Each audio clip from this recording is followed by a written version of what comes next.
गुरु जी का खालसा वाहेगुरु जी की फतह। मंचस्थ सभी महानुभाव, इस कार्यक्रम में उपस्थित सभी देवियों और सज्जनों और वर्चुअली दुनिया भर से जुड़े हुए सभी महानुभाव, गुरु तेग बहादुर साहब के 400वें प्रकाश पर्व को समर्पित इस भव्य आयोजन में मैं आप सभी का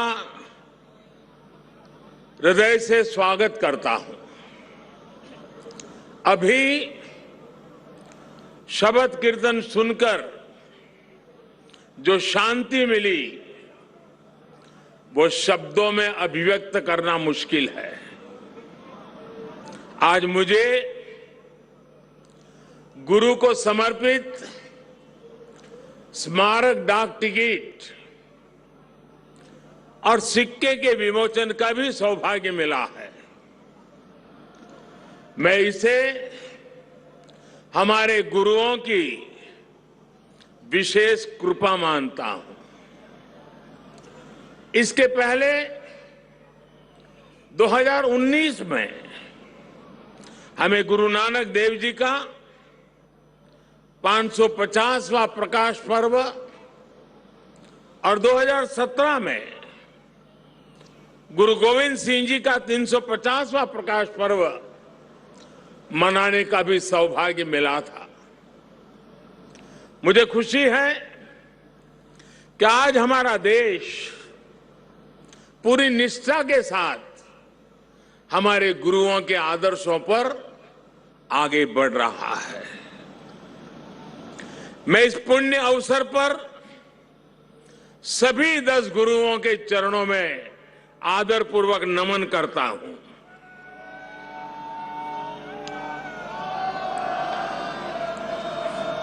आप सभी को, सभी देशवासियों को और पूरी दुनिया में गुरुवाणी में आस्था रखने वाले सभी लोगों को मैं प्रकाश पर्व की हार्दिक बधाई देता हूं। साथियों, ये लाल किला कितने ही अहम कालखंडों का साक्षी रहा है। इस किले ने गुरु तेग बहादुर साहब की शहादत को भी देखा है और देश के लिए मर मिटने वाले लोगों के हौसले को भी परखा है। आजादी के बाद के 75 वर्षों में भारत के कितने ही सपनों की गूंज यहां से प्रतिध्वनित हुई है। इसलिए आजादी के अमृत महोत्सव के दौरान लाल किले पर हो रहा ये आयोजन बहुत विशेष हो गया है। साथियों,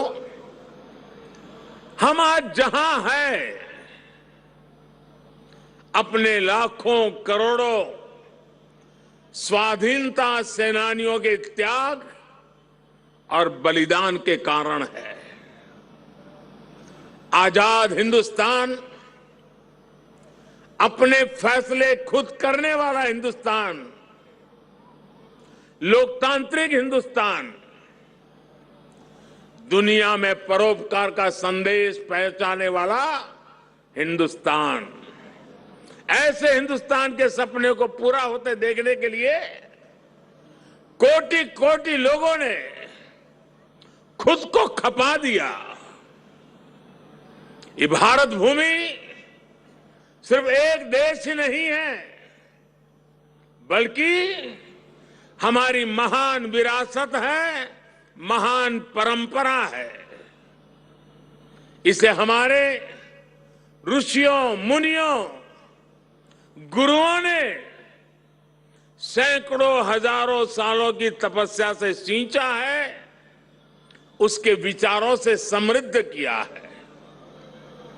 इसी परंपरा के सम्मान के लिए,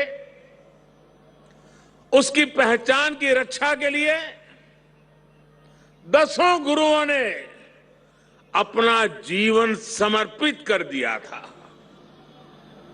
इसलिए साथियों, सैकड़ों काल की गुलामी से मुक्ति को, भारत की आजादी को, भारत की आध्यात्मिक और सांस्कृतिक यात्रा से अलग करके नहीं देखा जा सकता।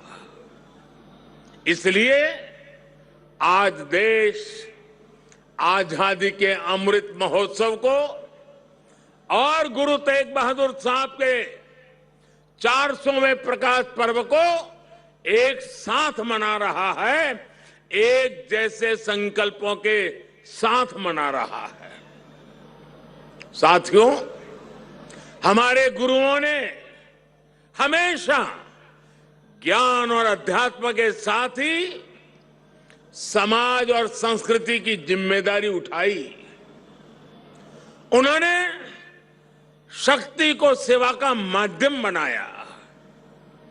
जब गुरु तेग बहादुर साहब का जन्म हुआ था तो गुरु पिता ने कहा था, दिन रक्ष संकट हरन, दिन रक्ष संकट हरन, यानी ये बालक एक महान आत्मा है।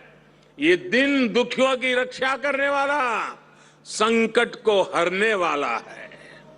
इसलिए श्री हरगोविंद साहब ने उनका नाम त्यागमल रखा। यही त्याग गुरु तेग बहादुर साहब ने अपने जीवन में चरितार्थ भी करके दिखाया। गुरु गोविंद सिंह जी ने तो उनके बारे में लिखा है, तेग बहादुर सिमरिए घर नौ निधि आवे धाई, सब थाई होई सहाय। अर्थात गुरु तेग बहादुर जी के सुमिरन से ही सभी सिद्धियां अपने आप प्रकट होने लगती हैं। गुरु तेग बहादुर जी का ऐसा अद्भुत आध्यात्मिक व्यक्तित्व था, वह ऐसी विलक्षण प्रतिभा के धनी थे। साथियों, यहां लाल किले के पास, यहीं पर गुरु तेग बहादुर जी के अमर बलिदान का प्रतीक गुरुद्वारा शीशगंज साहब भी है। ये पवित्र गुरुद्वारा हमें याद दिलाता है कि हमारी महान संस्कृति की रक्षा के लिए गुरु तेग बहादुर जी का बलिदान कितना बड़ा था। उस समय देश में मजहबी कट्टरता की आंधी आई थी।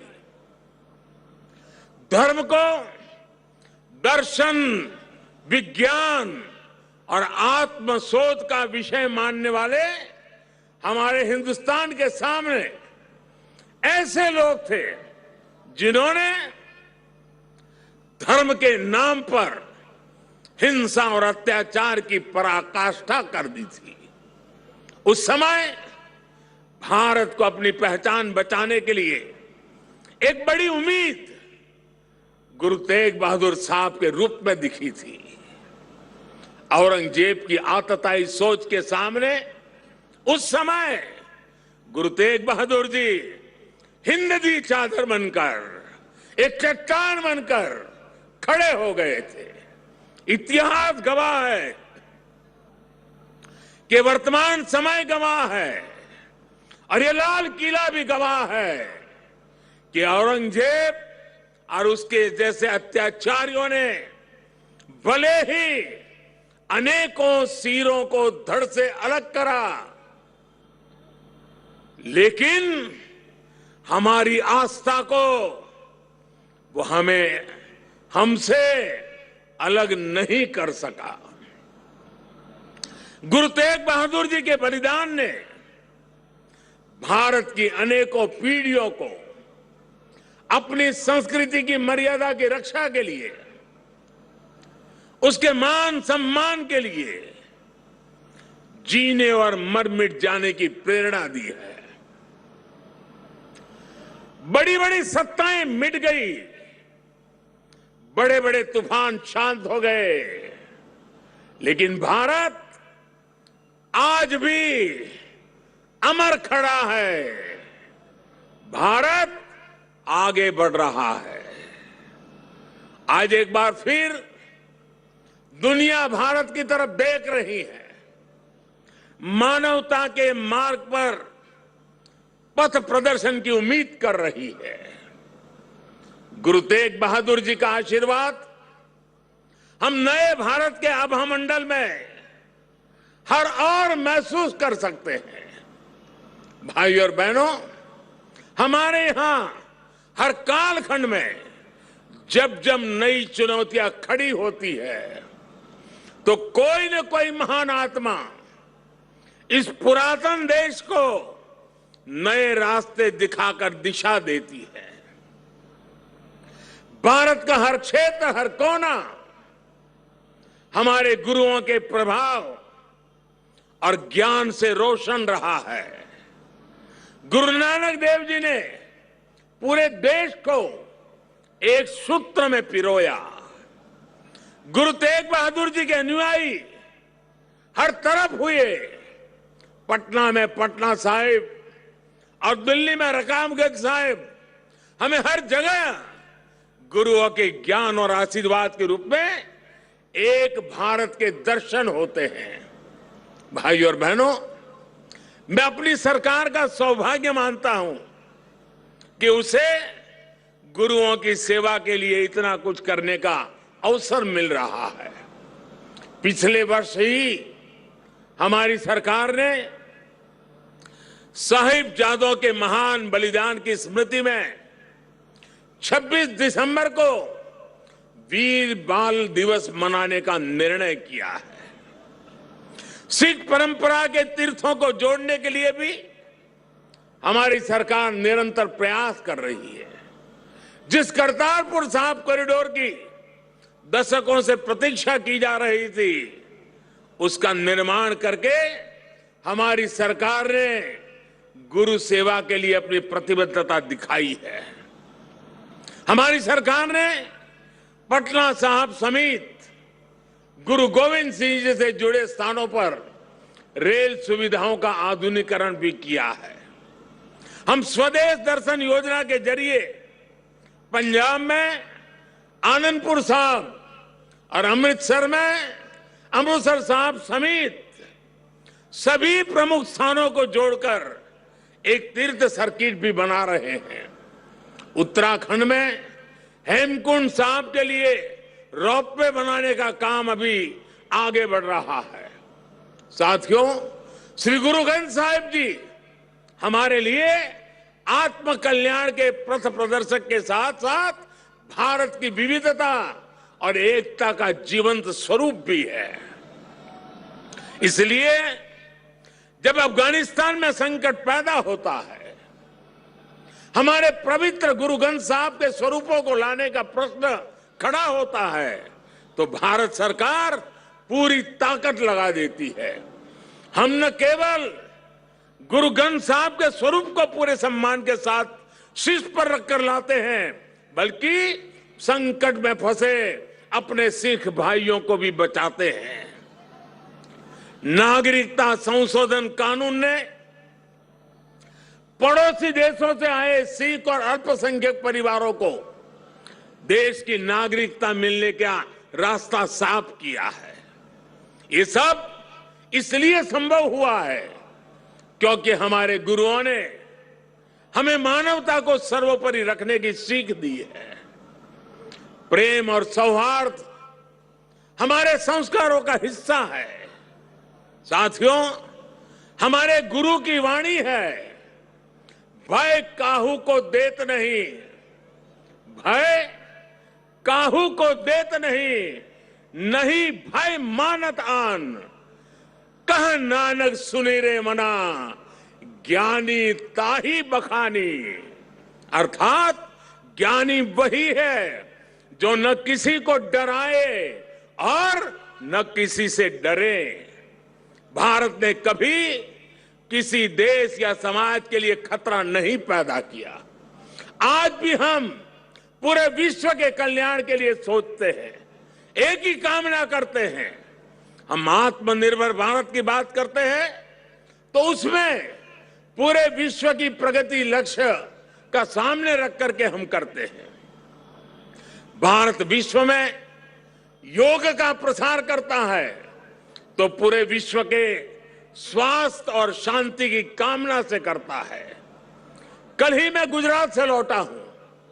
वहां विश्व स्वास्थ्य संगठन के पारंपरिक चिकित्सा के ग्लोबल सेंटर का उद्घाटन हुआ है। अब भारत विश्व के कोने कोने तक पारंपरिक चिकित्सा का लाभ पहुंचाएगा, लोगों के स्वास्थ्य को सुधारने में अहम भूमिका निभाएगा।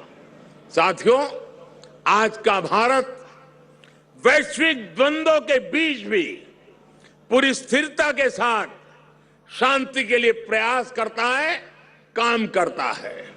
और भारत अपनी देश की रक्षा सुरक्षा के लिए भी आज उतनी ही दृढ़ता से अटल है। हमारे सामने गुरुओं की दी गई हुई महान सिख परंपरा है। पुरानी सोच, पुरानी रूढ़ियों को किनारे हटाकर गुरुओं ने नए विचार सामने रखे। उनके शिष्यों ने उन्हें अपनाया, उन्हें सीखा। नई सोच का ये सामाजिक अभियान एक वैचारिक इनोवेशन था। इसलिए नई सोच, सतत परिश्रम और 100% समर्पण ये आज भी हमारे सिख समाज की पहचान है। आजादी के अमृत महोत्सव में आज देश का भी यही संकल्प है। हमें अपनी पहचान पर गर्व करना है, हमें लोकल पर गर्व करना है, आत्मनिर्भर भारत का निर्माण करना है। हमें एक ऐसा भारत बनाना है जिसका सामर्थ्य दुनिया देखे, जो दुनिया को नई ऊंचाई पर ले जाए। देश का विकास, देश की तेज प्रगति, ये हम सबका कर्तव्य है। इसके लिए सबके प्रयास की जरूरत है। मुझे पूरा भरोसा है कि गुरुओं के आशीर्वाद से भारत अपने गौरव के शिखर तक पहुंचेगा। जब हम आजादी के 100 साल मनाएंगे तो एक नया भारत हमारे सामने होगा। गुरु तेग बहादुर जी कहते थे, साधो साधो गोविंद के गुण गाओ, मानस जन्म अमोल कपायो, व्यर्था काहे गवाऊं। इसी भावना के साथ हमें अपने जीवन का प्रत्येक क्षण देश के लिए लगाना है, देश के लिए समर्पित कर देना है। हम सभी मिलकर देश को विकास की नई ऊंचाई पर ले जाएंगे। इसी विश्वास के साथ आप सभी को एक बार फिर हार्दिक शुभकामनाएं देता हूं। वाहेगुरु जी का खालसा, फतेह।